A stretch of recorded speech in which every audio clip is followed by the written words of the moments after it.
ஓம் முருகாவேல் முருகா வெற்றிவேல் முருகா.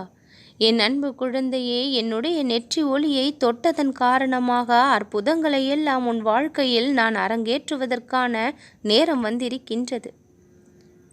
உன் வாழ்க்கையில் நீ பல முறை தானமும் தர்மமும் செய்திருக்கின்றாய். அந்த நல்ல கர்மாக்கள் உன்னை எப்பொழுதும் வாழ வைக்கும். உதவியை யாருக்காவது செய்தாக வேண்டும் என்று மனதிற்குள் துடிப்போடு இருக்கின்ற, ஆனால் அதற்கான வசதிகளும் வாய்ப்புகளும் கிடைக்கவில்லை என்பொழுது உன் வாழ்க்கையை நீ மிகப்பெரிய கேள்விக்கும் உட்படுத்தி கொள்கின்றாய். ஏன் இந்த நிலை?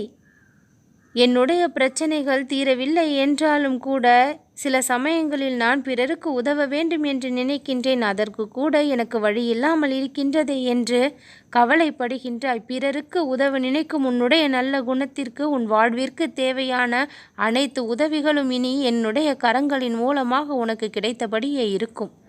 உன்னுடைய பிரச்சனைகளை எல்லாம் சர்வ நிச்சயமாக நான் தீர்த்து வைப்பேன். தர்மத்திற்கான பலனையும் உன் வாழ்க்கையில் நீ காணுவாய். மிகப்பெரிய அளவில் அது உனக்கு கை கொடுக்க போகின்றது. என்னுடைய தெய்வீக ஆசிர்வாதத்தால் மகிழ்ச்சியோடு, லக்ஷ்மி கடாட்சத்தோடு உன்னுடைய வாழ்க்கையை இனி சந்தோஷமாக வாழ்வாய்.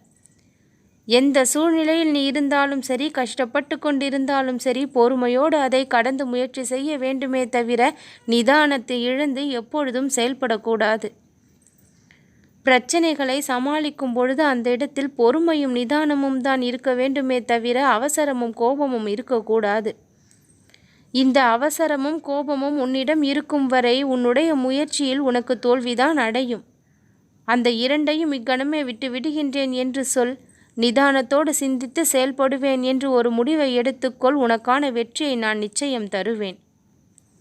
நீ சரியாக பல விஷயங்களில் நடக்க முயற்சித்திருக்கின்றாய். ஆனால் ஏதோ ஒரு விஷயத்தினால் தூண்டப்பட்டு கோபம் அடைந்து அதை சரிவர செய்ய முடியாமல் போயிருக்கின்றது.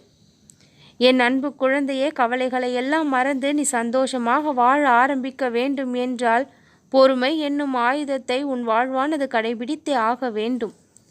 உனக்கு துணையாக இருந்து உன்னுடைய அத்தனை முயற்சிகளையும் நான் வெற்றியாக மாற்றித்தர வேண்டுமானால் இந்த முருகனை நீ முழுமனதோடு நம்பு. என்னை மட்டும் நம்புவதோடு நிறுத்தி கொள்ளாமல் உன் மீதும் உனக்கு முழுமையாக நம்பிக்கையானது இருக்கும்படி பார்த்துக்கொள். உன்னை தாழ்த்தி கொள்ளும்படி சில பேர் சில விஷயங்களை சித்தரித்து காட்டுவார்கள். ஆனால் உன்னை நீ குறைத்து எப்பொழுதும் மதிப்பிட்டு கொள்ளாதே.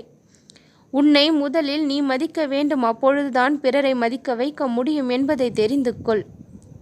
உனக்கு தேவையான திறமை, தகுதி, அழகு என அனைத்தும் உன்னிடம் கொட்டி கிடக்கையில் பிறரை பற்றி நீ சிந்தித்து பலன் இல்லை.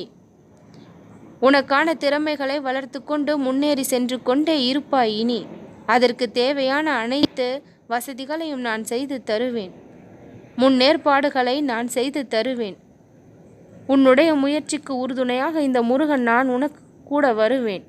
இனி நீ எடுத்து வைக்கும் ஒவ்வொரு அடிக்கும் உனக்கான பரிசை நான் கொடுத்து கொண்டே இருப்பேன். உன்னுடைய முயற்சியை நீ நிறுத்தாத வரையில் எந்த கவலையும் கிடையாது. வாழ்க்கையில் என்னதான் தைரியமாகவும் கடந்தாலும் கவனமாக இருந்தாலும் பிரச்சனைகள் நிலைகுலைய வைத்து விடுகின்றதே என்று கவலைப்படாதே. உன்னை சுற்றி இருக்கும் ஆபத்துகளிலிருந்து நான் உன்னை காப்பாற்ற இருக்கின்றேன். உன்னுடைய குடும்பத்தை காப்பாற்றி சுபமங்கல செய்திகளும் நிகழ்ச்சிகளும் உன்னுடைய இல்லத்தில் நடக்கும்படி அருள் செய்தும் இருக்கின்றேன். தடையாய் இருந்த அனைத்து விஷயங்களும் தடைகளை இருந்து விலகி இனி முட்டுக்கட்டையாக எந்த ஒரு விஷயமும் இல்லாமல் அதனுடைய இலக்கை நோக்கி பயணித்து கொண்டே இருக்கும். எல்லா இன்பமும் உன் வாழ்வில் இனி வந்து சேர்ந்து கொண்டே இருக்கும். நல்லதே நடக்கும்.